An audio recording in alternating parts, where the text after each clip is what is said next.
ovulasi payti jinsiy aloqa qilish noto'g'ri. Ko'p ayollarimiz, kelinlarimiz bitta savol beraverishadi. Sher Abdullayevni folikulometriya qildirib olman, o'sha yorilgan payt faqat jinsiy aloqa mumkin, o'sha payt homilador bo'lamanmidi? To'g'ri tushuncha bu. Ovulasi payti jinsiy aloqa qilish noto'g'ri. 1,5 kun yashaydi tuxumdan. Xo'sh, ovulasidan oldin ham bo'lishi kerak jinsiy aloqa, ovulasi bo'lgandan keyin ham bo'lishi kerak.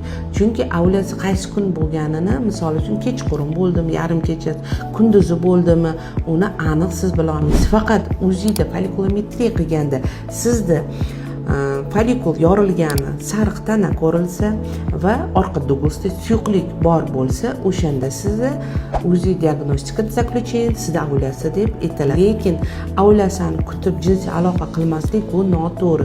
Ayniqsa yangi kelin, kuyovlar. O'sha paytda sizda gormonlaringiz o'zgaradi, sizda ovulasi tezroq bo'ladi.